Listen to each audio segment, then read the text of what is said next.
तो अभी रिसेंटली 4 मार्च को उत्तराखंड बोर्ड का फिजिक्स का पेपर है, तो कुछ ये सिलेक्टेड क्वेश्चन है जो कि इनके बिना पेपर बनना थोड़ा सा इम्पॉसिबल है। तो ये 5 के 5 क्वेश्चन को मैं आपको एक्सप्लेन करूंगा।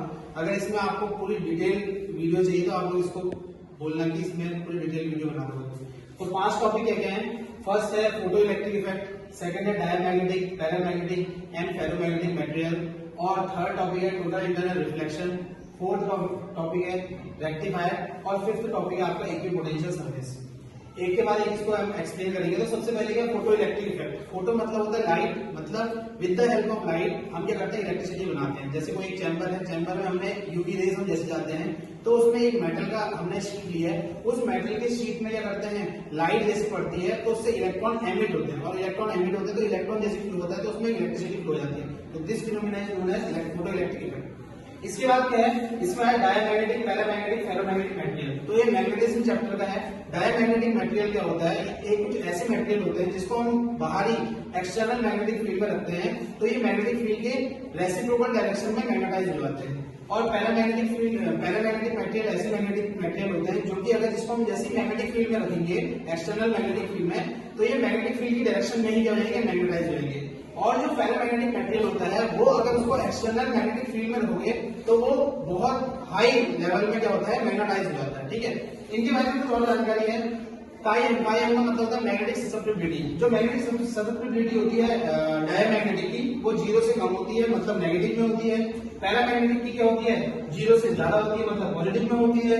और वेरी हाई होती है, वो वेरी हाई पॉजिटिव होती है, किसमें, फेरोमैग्नेटिक मटेरियल में होती है। ठीक है, अब वैसे ही जो मैग्नेटिक ससेप्टिबिलिटी हो गया, तो मैग्नेटिक परमिएबिलिटी जो होती है वो डायमैग्नेटिक की 1 से लेस होती है, और 1 से ज्यादा होती है पैरामैग्नेटिक की, और फेरोमैग्नेटिक की 1 से काफी ज्यादा होती है जो परमिएबिलिटी होती है। इसके बाद नेक्स्ट टॉपिक है वो है टोटल इंटरनल रिफ्लेक्शन। कभी भी कोई भी डेंसर मीडियम से अगर रेयर मीडियम में लाइट आती है तो हमें पता है वो नॉर्मल से दूर बेंड हो जाती है। तो अगर हम डेंसर मीडियम से रेयर मीडियम में लाइट भेजते हैं और इंसिडेंट एंगल को बढ़ा देते हैं, तो एक ऐसा टाइम आएगा जहां पे इंसिडेंट एंगल इतना ज्यादा बढ़ जाएगा कि जो रिफ्लेक्शन है वो एक बेंच मार्क में आ जाएगा। वहां पे जो इंसिडेंट एंगल होता है उसको हम बोलते हैं angle, critical angle. Critical angle से थोड़ा सा अगर आप एंगल बढ़ा दोगे तो ट्रांसपेरेंट मीडियम में भी क्या होगा, रिफ्लेक्शन की जगह रिफ्लेक्शन होगा, उसी को बोलते हैं TIR। इसके अभी डेली लाइफ में बहुत सारे एग्जांपल है। पहले एग्जांपल है ऑप्टिकल फाइबर।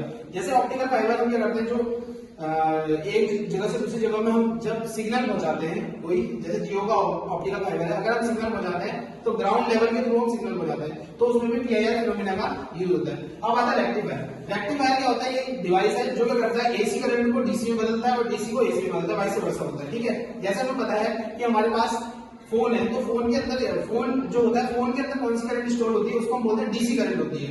और हमारे घरों में जो करंट आती है उसको हम बोलते हैं AC।